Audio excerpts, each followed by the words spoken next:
This is Wisdom Wednesday. Hope everybody have a cool day, cool afternoon, cool evening, cool night. We're gonna do this quick 37-minute video and we're gonna get up out of here. Try to do this shit before my YouTube start fucking up. It was already fucking up when I was doing a pre-recording. So let's go. You are exhausted right now, not because you worked physically all day, but because at this exact moment, there is a furious debate happening inside your head. And the worst part, you are losing that argument to yourself. But what if the real reason your mind refuses to shut down is precisely your desperate attempt to force it into silence? Those people spend years trapped in invisible battles with their own thoughts without ever realizing it. One part of the mind creates fear, doubt, anxiety, and endless scenarios. Another part tries to control the chaos, force positivity, or mentally outrun the noise. And somewhere in the middle, your energy slowly disappears. The frightening thing is that this conflict becomes so normal that people start believing exhaustion is just part of life. They no longer remember what mental rest feels like. Even moments of silence become uncomfortable because the mind immediately fills the space with more internal noise. But there is something deeply liberating you are about to understand. Your peace does not come from defeating every thought inside your head. It comes from realizing you were never supposed to fight your own mind in the first place. You know that horrible feeling of laying your head on the pillow and out of nowhere your brain deciding to replay every chaotic scenario and every mistake from the past. We have been conditioned to believe this is a spiritual blockage or some kind of defect. But the surprising truth is that constant mental agitation is simply the brain operating in its most basic biological function of trying to solve problems and map out threats. Your mind was not designed to stay silent all the time. It was designed to keep you alive. Long before modern life existed, the human brain survived by constantly scanning for danger, predicting outcomes, remembering painful experiences, and preparing for what could go wrong next. That mechanism never disappeared. It simply adapted to a new environment. The problem is that your brain cannot always tell the difference between a real physical threat and an emotional possibility created by thoughts. To the nervous system, an unpaid bill, an awkward conversation from 3 years ago, or the fear of disappointing someone can trigger the same internal alarm that once helped human beings survive in dangerous environments. So when your thoughts start racing at night, it is not because your mind is broken. It is because your mental machine believes it is doing its job. And this changes everything, because the moment you stop treating your thoughts like enemies, you begin to see them differently. Most people create even more suffering by becoming terrified of their own mental activity. They hear anxious thoughts and immediately assume something is wrong with them. They start asking themselves dangerous questions in silence. Why can't I stop thinking? Why is my mind like this? Why can't I just relax like everyone else? But the irony is that this fear becomes fuel. Imagine a smoke detector that becomes more sensitive every time you panic about the sound it makes. That is exactly what happens inside your mind. The more emotional resistance you create towards certain thoughts, the more important your brain believes those thoughts must be. And because the brain is obsessed with protecting you, it keeps bringing them back to your attention again and again. Not because it hates you, because it thinks it is helping you survive. This is why trying to force the mind into silence often creates the opposite effect. Have you ever noticed how the moment you desperately try not to think about something, it suddenly becomes impossible to ignore? Someone tells you not to think about a red door, and instantly the image appears in your mind with even more intensity. The brain locks onto what carries emotional charge. Attention becomes instruction, and most people spend years accidentally instructing their minds to stay trapped in loops of tension. There is also something deeply exhausting about modern life that amplifies this internal noise. Your brain was never meant to process endless streams of information every hour of the day. Notifications, bad news, social pressure, constant comparison, unfinished. What the fuck? Power on.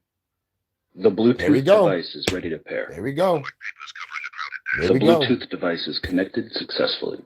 My fucking Bluetooth just cut off on me by its fucking self. If it ain't one thing, it's another. And this shit is fully charged. This shit just cut off. Damn. If it ain't one thing, it's another, man. This is how I know I'm being fucked with. Yes, I know the government got frequency weapons. They have technology to go inside your phone to fuck with shit and freeze your channel. Now my shit won't say that it needs to be charged. Get the fuck out of here. I keep the fucking charger on this fucking Bluetooth because the Bluetooth dies so fucking fast. It's kind of like a shortage in the Bluetooth or some shit. But anyway, this live is about us not being too fucking stressed out or depressed over fighting our thoughts. Because our thoughts, we gotta control our emotions. We gotta understand our mind. That's why some people are afraid to look within themselves. This is the mental inner work and shadow work that we gotta do and deal with to become better people, for ourselves, So for those that have been through or going through mental blockages right now, or fucking mental arguments with yourself, maybe this can help you. This is Wisdom Wednesday. Eventually, the system starts overheating, not because you are weak, but because the machine is running non-stop without recovery. Sometimes you are not emotionally broken, you are mentally overstimulated. And yet, instead of understanding this natural process, many people turn the situation into a personal war. They judge themselves for having thoughts they never consciously chose in the first place. They believe spiritual growth means never feeling fear, never overthinking, never doubting, never experiencing mental noise. But that expectation alone creates another layer of suffering. A healthy mind produces thoughts continuously, just like the heart continuously produces beats. Some thoughts are useful, some are irrational, some are unfinished emotional echoes from old experiences, some are random static generated by stress and fatigue. Not every thought deserves interpretation, not every mental image carries meaning, and not every internal sentence reflects who you truly are. This is one of the most liberating realizations a person can have. Yep. Because once you understand the natural function of the mental machine, you stop reacting to every thought as if it were an emergency. You begin to notice that the real exhaustion often does not come from the thoughts themselves, but from the endless struggle against them. And this is where an invisible mistake quietly begins to take control of people's lives, without them noticing. The moment the mind produces discomfort, most people instinctively move into combat mode. They try to eliminate, suppress, argue, replace, or control every unwanted thought that appears. What feels like an attempt to create peace slowly becomes the exact mechanism feeding the chaos even more. The real problem begins when we try to fix what is not actually broken. There is a mistake almost all of us make while searching for peace, and it ends up throwing us directly into an abyss of mental exhaustion. I am going to reveal how to disarm this in moments. But first you need to understand the hidden mechanism behind this dangerous trap that steals your focus without you even noticing. Most people believe the goal is to eliminate uncomfortable thoughts as quickly as possible. The moment anxiety appears, they rush to fight it. The moment fear enters the mind, they try to replace it with something positive. The moment doubt shows up, they begin arguing internally, trying to prove to themselves that everything is fine. But what feels like self-protection slowly becomes a cycle of invisible self-conflict, because the mind interprets attention as importance. This is the silent mistake that fuels chaos inside so many people. Every time you stop your day to wrestle with a thought, your brain receives a message. This matters. Keep watching this. Even if the thought is irrational, even if it is exaggerated, even if it has no real connection to reality. The emotional reaction itself becomes proof to the nervous system that the thought deserves priority. And suddenly, one small mental spark becomes an internal wildfire. You can see this happen in ordinary moments of life. Someone sends a short text message that feels colder than usual. Instantly, the mind begins creating stories. Did I do something wrong? Are they upset with me? What if this changes everything? A simple moment becomes hours of mental noise.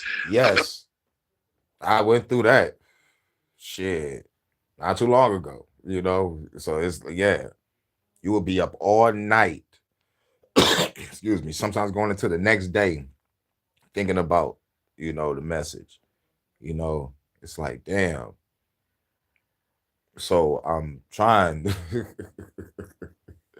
try to tell you, what I'm saying, been there, done that, bought the t-shirt, and the goal is not to put yourself in that mental state, because eventually your body gonna break down and you're gonna be at work, you're gonna pass the fuck out probably on the clock, or just, give yourself a stress attack, or, it just fucks with your mental mobility all day. You can't even think straight. Like, especially when it comes to motherfucking relationships, what I'm saying? Like, you want the relationship to stay strong and stay powerful. Can nothing break it? And, a text message or a comment or a reply could possibly ruin everything. That's a key word, possibly, because your mind will wander. But if both people, like the man and the woman, both have heads on their shoulders and they know communication is the key, then there should be no mental anguish, because you trust her, she trusts you, and y'all both gonna make it do what it do. Whatever problem, issue comes our way, we're gonna sit here, we're gonna talk about it, and we're gonna get through it. So we both don't have to have the mental anguish. Like, whatever's on our mind, whatever's on our heart that we need to tell our partner, we need to do it. You know what I'm saying? So, like, we don't have to go through these thoughts and shit, because it gets to a point. I'm talking about it's so fucking deep when it comes to controlling your thoughts and emotions. A motherfucker can feel so overwhelmed and just self-delete. That's how serious this is. That's how serious this is.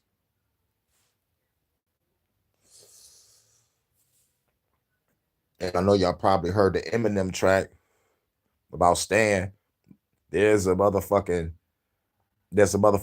line on there where he says, I had a friend kill himself over some chick who didn't want him. I know you probably hear this every day, but I'm your biggest fan. I even got the other guy shit you did was scary, you know what I'm saying? But that first part, when I heard it for the first time, because I was young when I first heard this.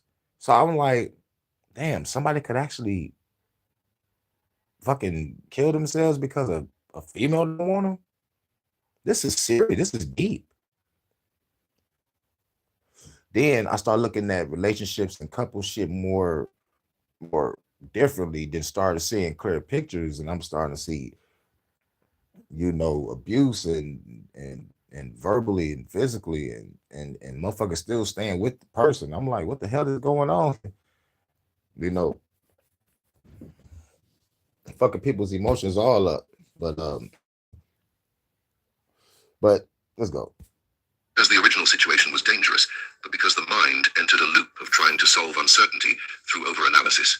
The brain hates unfinished emotional situations. It wants closure. It wants certainty. It wants control. So it keeps generating more thoughts in an attempt to finally reach safety. But here is the trap nobody talks about. Some mental loops cannot be solved through more thinking. In fact, more thinking often deepens the confusion. It is like trying to smooth water with your hands. The harder you try, the more disturbance you create. And this becomes incredibly draining because most people are fighting battles inside themselves all day long without realizing it. Outwardly, they look calm. They go to work. They answer messages. They smile during conversations. But internally, there is constant tension, a non-stop debate. One side of the mind creates fearful thoughts, while another side desperately tries to silence them. The body remains trapped between those two forces, carrying stress hour after hour. That is why mental exhaustion can feel heavier than physical exhaustion. You are not only experiencing thoughts, you are resisting them, judging them, correcting them, fearing them, and monitoring them at the same time. The nervous system never fully relaxes because it believes danger is still active. And over time, this state of internal resistance starts affecting everything. Sleep becomes shallow. Concentration weakens. Small problems feel overwhelming. Even moments of peace begin to feel suspicious because the brain has become addicted to scanning for the next problem. Many people unknowingly train themselves to live in a permanent state of psychological defense. What makes this even more painful is that society often rewards this behavior. Constant worrying is mistaken for responsibility. Overthinking is mistaken for intelligence. Emotional hypervigilance is mistaken for preparation. People convince themselves that if they keep analyzing every possible outcome, they can somehow prevent pain from happening. But life does not work that way. Some thoughts are not warnings. Yeah, I used to do that. Try to prevent pain from happening before I learned about the teaching of Buddha and the Four Noble Truths. It's like, man, nigga, life is suffering. Like, simple as that, man. Accept it. Accept it.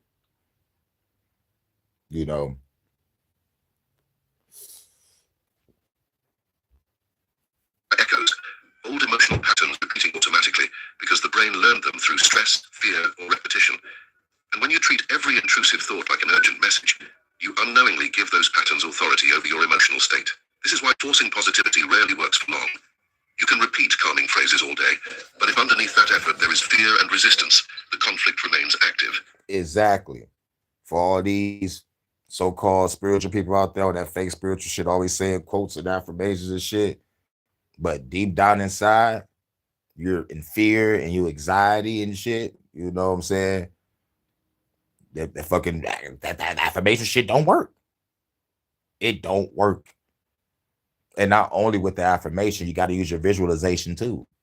You got to see yourself being healed. You got to see yourself being happy and full of joy. You got to see yourself with that special someone. You got to see yourself at that new job. You got to see yourself in a new career. See yourself with a new trade. See yourself on some great land. Visualization.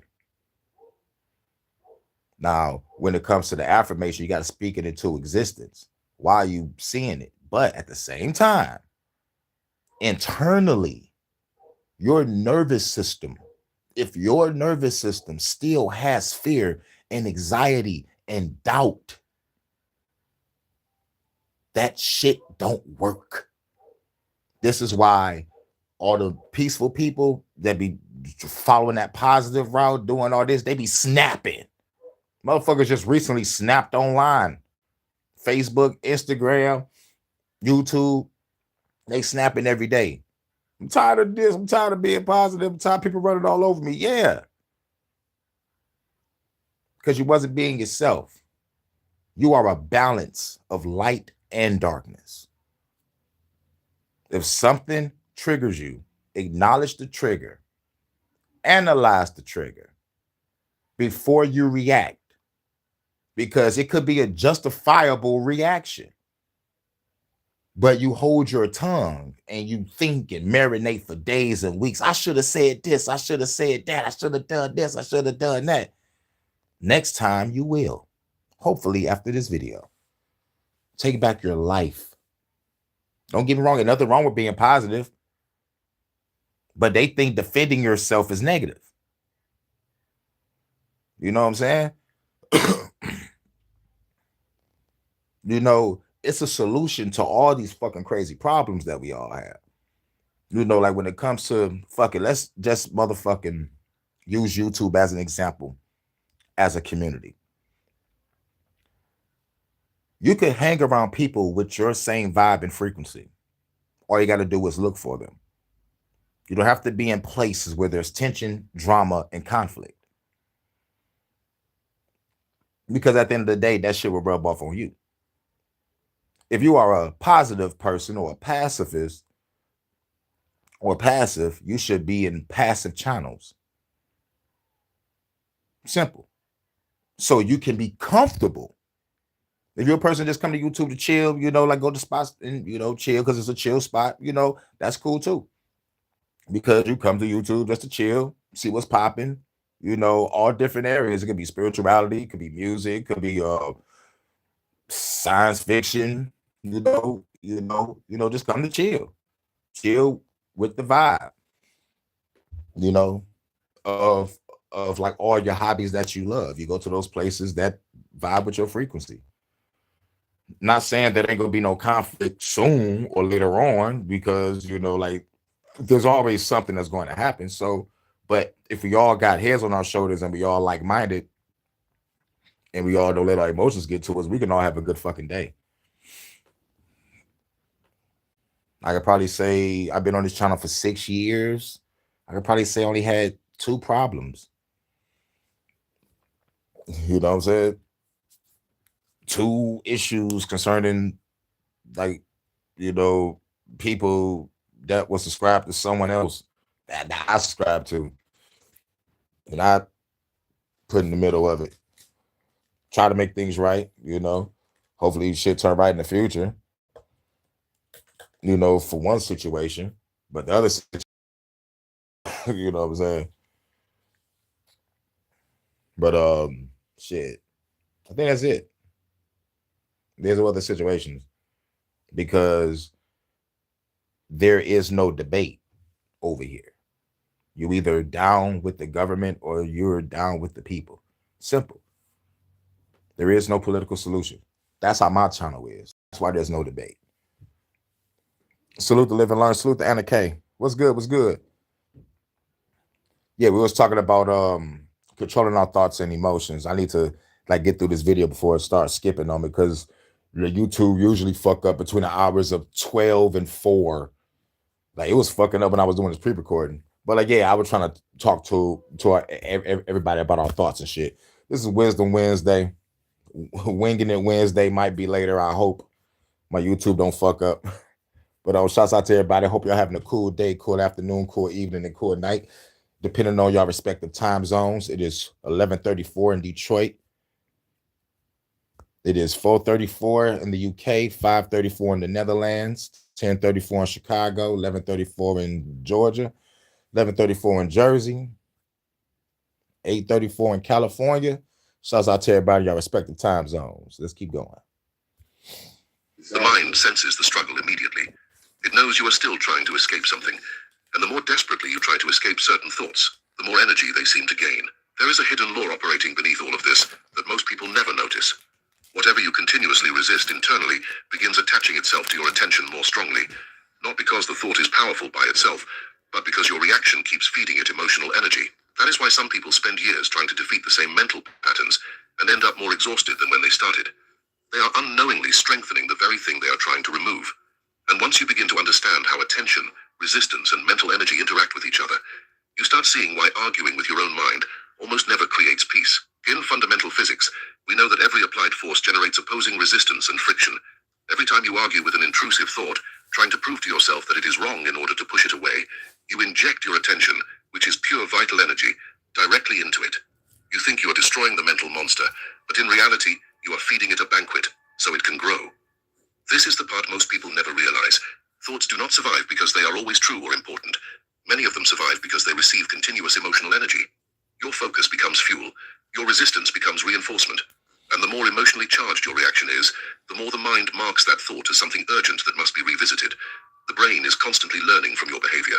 If every time a fearful thought appears you stop everything to analyze it, defend yourself against it, or search for certainty, the brain interprets that reaction as evidence of danger. It does not say, this person is trying to calm down. It says, this thought triggered a major response, keep monitoring this situation. And so the cycle continues. This is why some thoughts become mentally sticky. Not because they carry magical power, but because emotional friction keeps them alive inside your nervous system. Imagine rubbing your hands together continuously. The friction creates heat. Now imagine doing that mentally for hours every day. Every argument with yourself creates internal tension. Every attempt to mentally force peace creates more pressure. At some point, the body begins carrying the consequences of that invisible struggle. Tight shoulders, shallow breathing, constant fatigue, a nervous system that never fully powers down. And what makes this exhausting is how automatic it becomes. Most people do not even notice when the inner argument starts. A thought appears, and within seconds they are already trapped inside a courtroom inside their own head. One side attacks, the other side defends. One side predicts disaster, the other side tries to control the outcome. The entire system becomes consumed by mental noise. You can feel this clearly during moments of uncertainty. A person waiting for medical results, someone wondering if their relationship is falling apart, someone afraid of failure before making a major decision. The mind starts producing endless scenarios, and each scenario creates emotional reactions in the body, as if the event were already happening. Heart racing, muscles tightening, sleep disappearing. Yes. The body does not always react to reality itself. It reacts to the experience created by thoughts, and this is where energetic friction begins draining life force from people without them understanding why they feel so tired all the time. They believe exhaustion only comes from physical effort, but internal resistance consumes enormous amounts of energy. Constantly fighting your own mind is like driving a car with one foot on the accelerator and the other pressing the brake at the same time. The system overheats. What is even more dangerous is that resistance often disguises itself as control. People think, if I can just solve this thought, then I will finally feel peace. But peace does not come from winning arguments against every fearful possibility the mind invents, because the mind can always generate another scenario, another doubt, another what if. That machine never runs out of material. And this is why trying to dominate the mind through force becomes a losing battle. Force creates counterforce. Pressure creates resistance.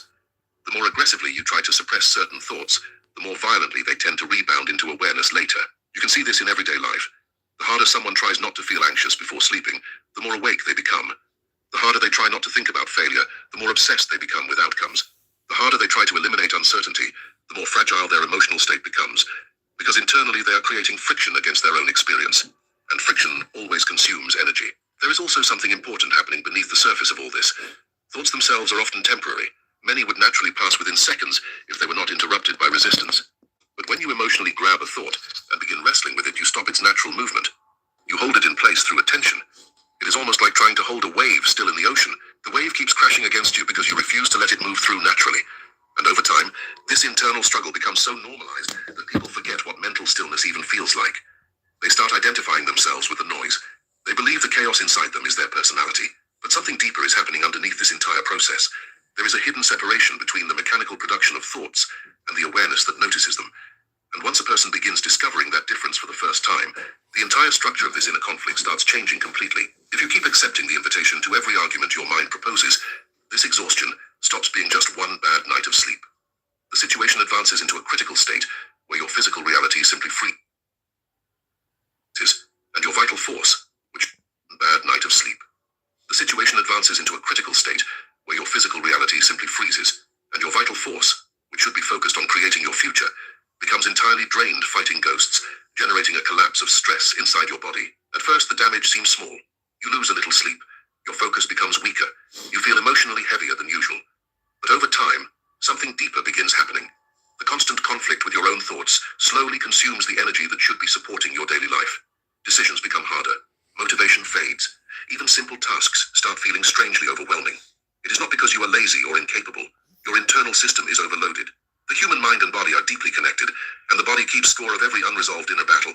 When the nervous system spends too much time trapped in mental defense mode, it stops prioritizing growth, creativity, clarity, and recovery.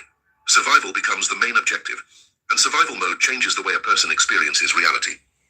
If you didn't go to the main objective, and survival mode changes the way a person experiences reality. You begin reacting instead of living. This is why people caught in chronic mental conflict often describe feeling disconnected from themselves. They wake up tired even after sleeping. Conversations feel harder to follow. Joy becomes muted. Their attention stays trapped inside the same repetitive thoughts, while life continues moving around them. Days pass, but internally nothing feels alive. The frightening part is how gradually this collapse happens. Most people do not notice the moment their mental exhaustion starts shaping their physical reality. They only notice the symptoms later. Procrastination increases because the mind already feels overloaded before the day even begins. Relationships weaken because emotional presence disappears. Creativity dries up because all available energy is being spent managing internal noise. The person starts surviving their own mind instead of participating in life. And what makes this state so painful is that it creates a loop. The more exhausted you become, the harder it is to emotionally regulate your thoughts. And the harder it becomes to regulate your thoughts, the more exhausted you feel. Stress chemicals remain active inside the body for too long. Rest no longer feels restorative. The nervous system begins expecting tension even during peaceful moments. Eventually, calm itself can start feeling unfamiliar. This is why some people feel uncomfortable in silence. The moment external distractions disappear, all the suppressed mental activity rises to the surface. Thoughts that were hidden beneath work, entertainment, noise, and responsibilities suddenly become louder. And because the person has spent years fighting those thoughts instead of understanding them, the mind immediately enters defense mode again. The body follows that command instantly. Breathing shortens, muscles tighten, attention narrows. It becomes difficult to think clearly because the system believes danger is near, even when nothing threatening is actually happening in the present moment. This internal collapse also affects a person's ability to trust life itself. When the mind is constantly generating catastrophic scenarios, the future begins feeling emotionally unsafe. People stop taking healthy risks. They delay important decisions. They avoid opportunities. Not because reality is collapsing around them, but because the inner field where perception is formed has become saturated with tension. And eventually, a person can become so identified with this mental struggle that they forget there was ever another way to exist. They start believing the exhaustion is their personality, but it is not. It is the consequence of carrying too much internal resistance for too long. Think about how much energy it takes to mentally rehearse conversations that have not happened yet, to replay mistakes from years ago, to constantly scan for hidden problems, to monitor every emotional sensation for signs that something is wrong. This endless state of hypervigilance drains life force quietly day after day. The tragedy is that many people believe this suffering means they are being responsible or spiritually aware. In reality, they are often trapped in an unconscious habit of psychological self-defense, and this habit spreads into every area of life. Even moments meant for rest become contaminated by mental tension. A vacation turns into worrying about returning home. Time with loved ones becomes interrupted by intrusive thoughts. Achievements lose their emotional impact because the mind immediately jumps toward the next problem to solve. Nothing ever feels complete. That is what happens when the internal field collapses under constant friction. Life itself begins feeling distant, almost unreachable, because your energy is no longer flowing toward creation, connection, or presence. It is being consumed by invisible resistance. And in the middle of this exhaustion, many people are given advice that sounds helpful on the surface, but quietly pushes them even deeper into conflict. They are told the solution is simply to stay positive, to force better thoughts into place, and to mentally reject anything negative the moment it appears. But this approach often creates an even more exhausting war inside the mind. This is where the vast majority of conventional spiritual advice fails you. They say the solution is to think positively and block negativity at all costs. But trying to forcibly replace a bad thought with a good one is voluntarily stepping into the ring to fight. And as long as you keep fighting your own reflection, the war will never end. The real way out of this is completely counterintuitive. At first, forced positivity sounds comforting. It gives the impression that you can control your emotional world simply by choosing better thoughts. People repeat affirmations they do not believe, smile while internally collapsing, and try to cover fear with artificial optimism. But underneath all of it, the tension remains alive, because the mind always detects resistance. You can say everything is fine 100 times, But if your nervous system still feels threatened, the body will continue reacting as if danger is present. This is why so many people feel exhausted, even while trying to stay positive all day long. They are not finding peace, they are managing internal suppression, and suppression consumes enormous energy. Imagine trying to hold a beach ball underwater. For a few seconds you can force it down, but the pressure builds continuously beneath the surface. The moment your grip weakens, the ball explodes back upward with even more force. This is exactly what happens with unwanted thoughts. The harder you try to bury them under positive language, the more pressure builds internally. Eventually, the mind rebounds. That is why many people experience sudden emotional crashes after periods of forced positivity. They spend weeks trying to stay high vibration, trying to reject every negative feeling, trying.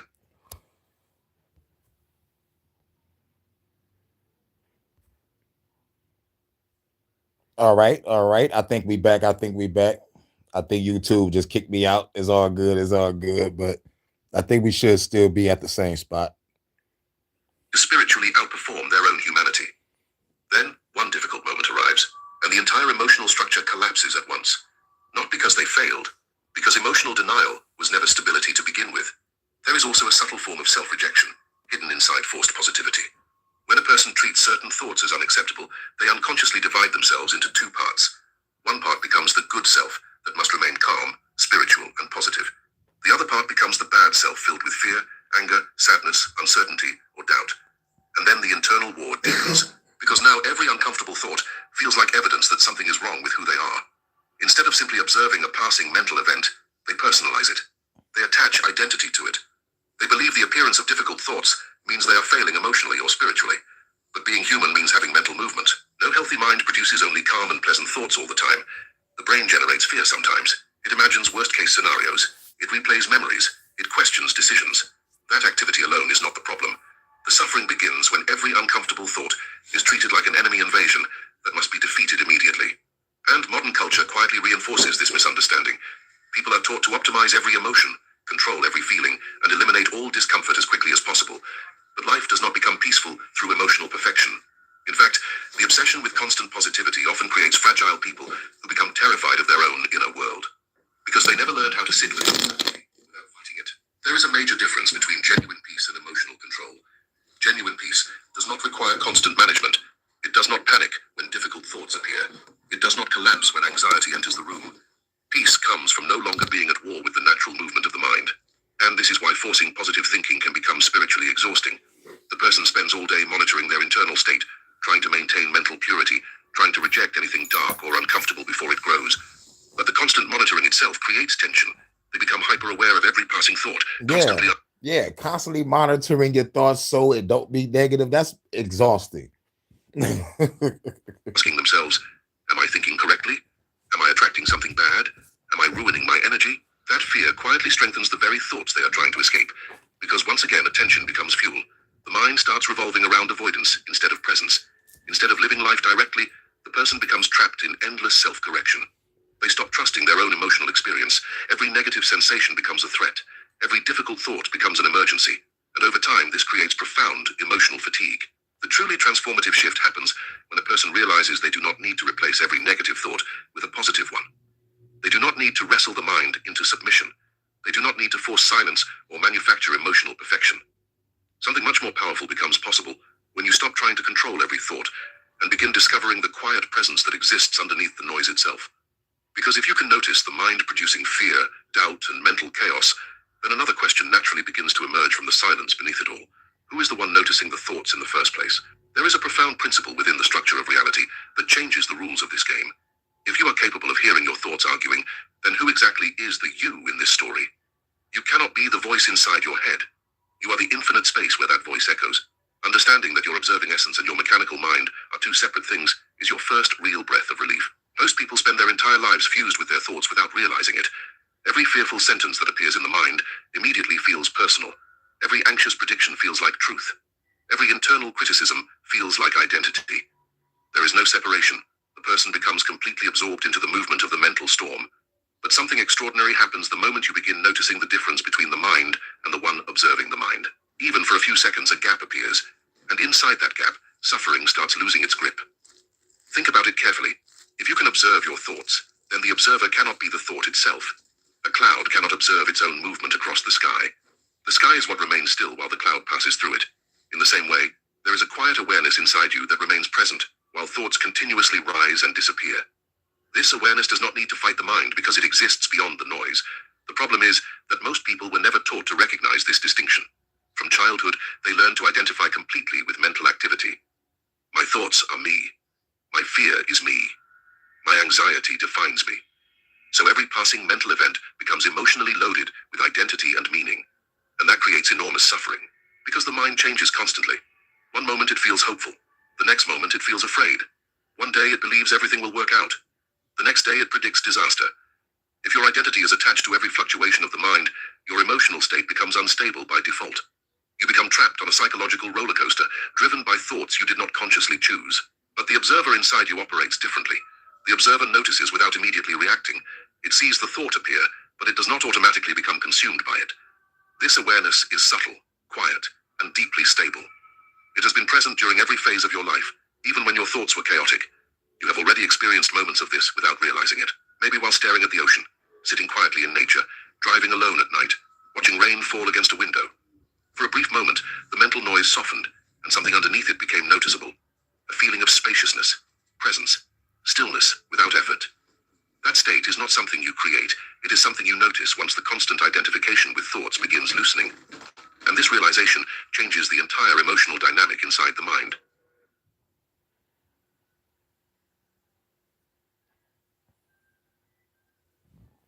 If you're tired of constantly switching glasses, you have to try this.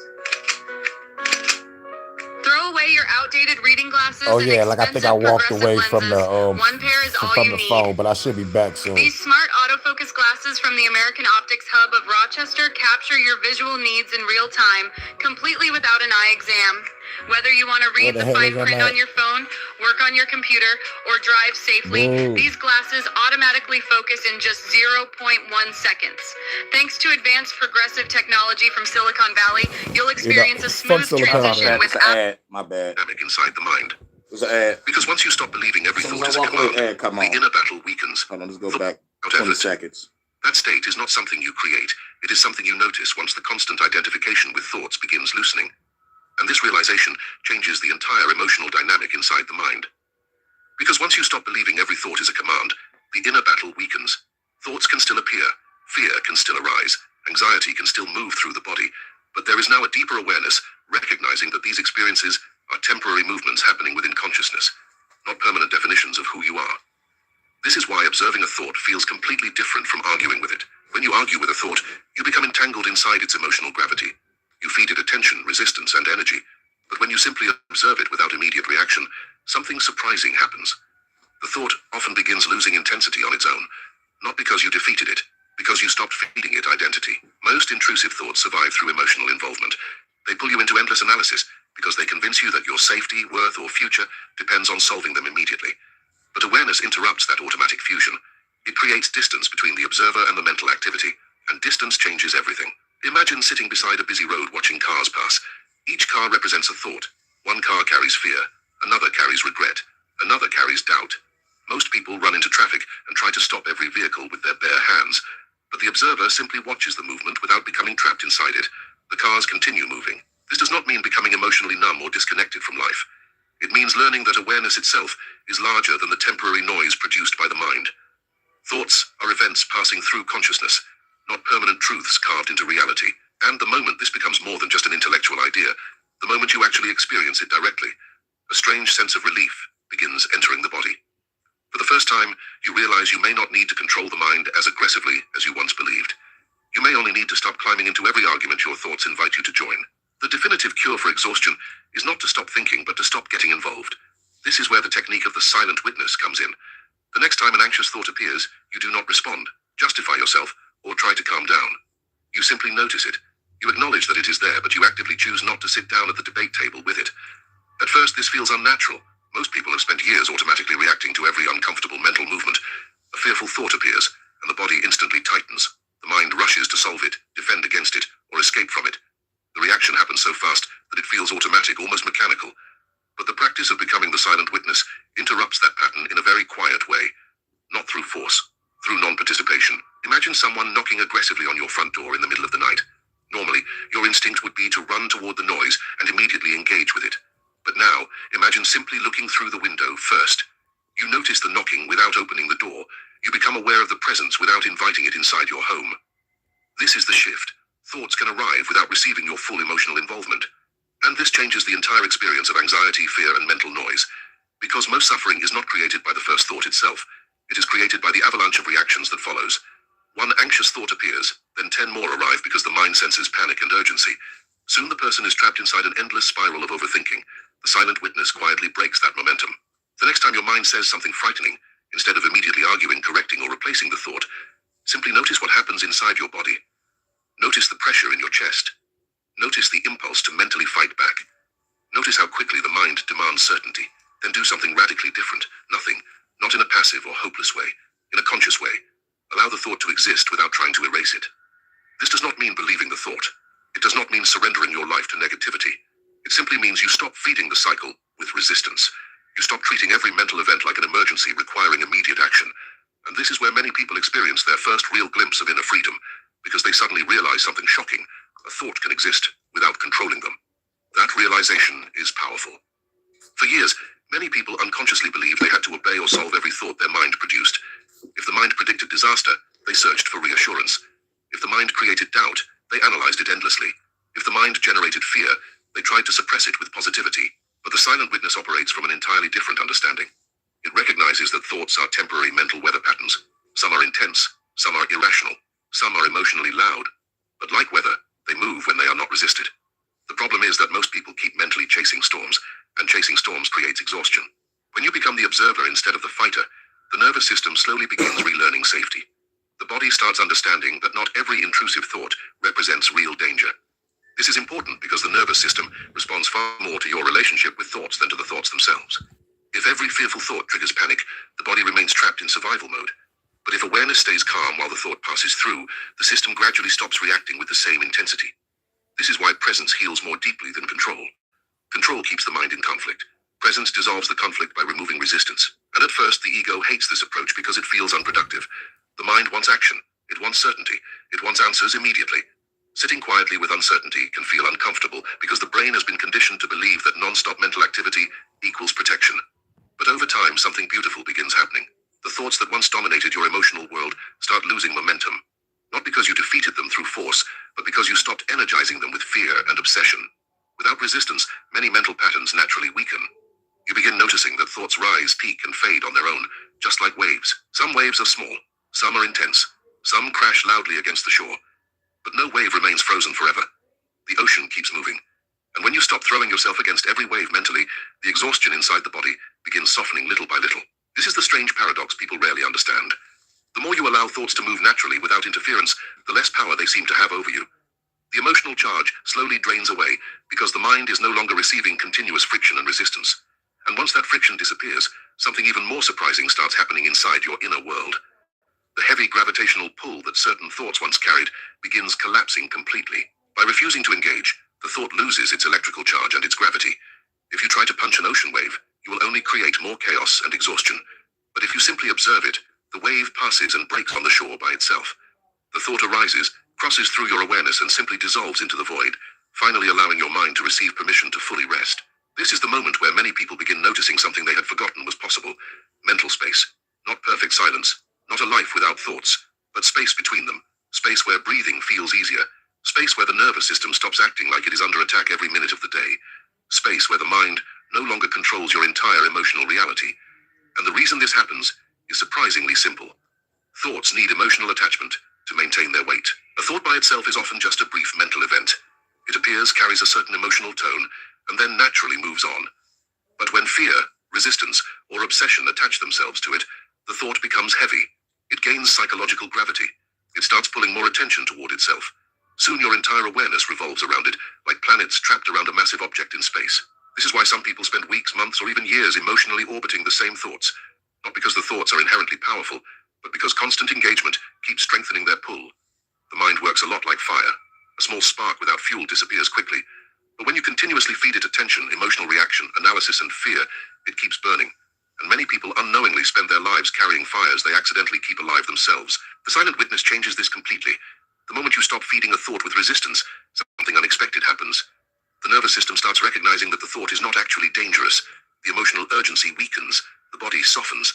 The thought still appears sometimes, but it no longer feels like an emergency that demands immediate action. This is how mental gravity collapses. Not through violence, through disengagement. At first, the ego struggles with this because it believes control equals safety. It believes that if you stop monitoring every thought, something terrible will happen. So the mind keeps trying to pull you back into old patterns. It whispers, "You should analyze this one more time. You need certainty before you can relax. This thought is too important to ignore." But over time, you begin seeing the pattern clearly. The urgency itself was often the illusion. You realize that many thoughts lose strength when they are not constantly entertained. The emotional storms that once lasted hours begin passing in minutes. Situations that once consumed your entire day no longer dominate your nervous system. You stop drowning inside your own mental weather. And perhaps the most beautiful part of this transformation is that your energy begins returning to you. For so long, your attention was trapped inside invisible inner battles, fighting fears, replaying conversations, predicting disasters, defending yourself against imagined futures. But now that energy slowly becomes available again for real life, you notice small things more deeply. The warmth of sunlight through a window, the sound of someone laughing nearby, the feeling of drinking coffee slowly in silence. Moments that once disappeared beneath mental noise become visible again because awareness is no longer completely consumed by thoughts. This is not emotional numbness, it is reconnection. The mind also begins recovering its natural rhythm when it is no longer forced into constant conflict. Thoughts come and go more fluidly. Emotions stop feeling so permanent. Sleep becomes deeper because the brain no longer believes it must remain hyper-alert all night long searching for threats. You stop treating every uncomfortable thought like a prophecy. And this changes your relationship with yourself in a profound way. Because eventually you understand that peace was never about controlling the mind perfectly. It was about removing yourself from the endless cycle, amplifying mental suffering. Profound way. Because eventually you understand that peace was never about controlling the mind perfectly. It was about removing yourself from the endless cycle of resistance that kept amplifying mental suffering. The exhaustion did not come from the existence of thoughts alone. It came from the non-stop struggle against them. Once that struggle weakens, something inside you naturally settles. Not all at once, not in a dramatic spiritual explosion, more like a lake becoming still after strong winds finally calm down. And there will still be difficult days. Thoughts will still appear. Fear will still visit sometime. And there will still be difficult days. Thoughts will still appear. Fear will still visit sometimes because that is part of being human. But now there is distance, awareness, space. You no longer collapse into every mental storm as if it defines your identity or your future. You become less interested in winning arguments with your mind and more interested in remaining present. The noise passes through. And that quiet shift changes the entire atmosphere of your inner world. The battlefield inside your head slowly. My shit fucking up. This shit buffing. I gotta go live. Disappears, not because the mind became perfectly silent, but because you finally stopped fighting shadows that were never meant to be fought in the first place. The greatest proof of spiritual intelligence is not forcing the mind into absolute silence. That is an illusion that only creates more frustration. True liberation is creating an inner state where the mind is no longer a battlefield. The noise will still exist on some days. Still buffing. But you no longer need to argue with it. Just become the peaceful space that observes everything and watch your energy and your life return to your own hands. Your thoughts are not enemies sent to destroy you. Most of them are temporary waves passing through the mind. The suffering begins when you fight every wave as if your survival depends on winning. But the moment you stop feeding the conflict, something inside you finally exhales. The pressure softens, the exhaustion fades, and little by little, by little, you remember what inner peace actually feels like. If you made it all the way here, write this in the comments. I no longer fight my thoughts. I want to know who truly stayed until the end and connected with this message. That's right. Say it with me now. I no longer fight my thoughts. So shouts out to everybody. I just wanted to make this quick. This is Wisdom Wednesday, getting us to deal with our thoughts and emotions. And I hope this video helped out in any way. Hope y'all, I hope it resonated. So shout out to everybody. Much love to my guy Devonta. Should be in soon to catch this live. And I did another live, the part 3 to the Larry Finger Scared of Us. I did that too. So shouts out to everybody. Hope you have a cool day, cool afternoon, cool evening, and cool night. Work on some music.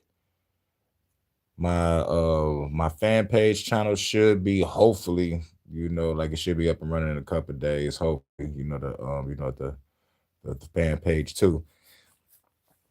talking about him impersonating. It's like, bitch, it's me. But anyway, shouts out to everybody. Hope y'all have a cool day, cool afternoon, cool evening, and cool night. And I'll catch y'all on the next one. Like if something pop up, I'll try to do something. My second phone's still acting up.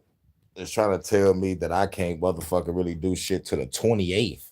Like, nigga, that's 8 days from now. I can still call out, but it's just that I guess all my data is going on this bitch. I try to conserve what I could. Like I usually, like be real cool at rationing shit. But I don't know if I probably left the YouTube on, when I left, and it probably chewed up all my data. That's what it probably did. I'm not really sure, man. But like I highly doubt it. I'm always careful and cautious. Or maybe some type of plan happened under my nose, and I need to look at the terms and service of the phone again, because usually everything be on point. But as long as I can still call, I'm good. As long as I can still use that phone to call, I'm good. And receive calls, I'm good. But shouts out to everybody. Salute, live, and learn. Much love, Anna K. Hope you have a cool day, cool afternoon, cool evening, cool night. Much love to my goddess Vonda. She'll be coming in from work soon. See you in Holodeck 3. I'm forking it over.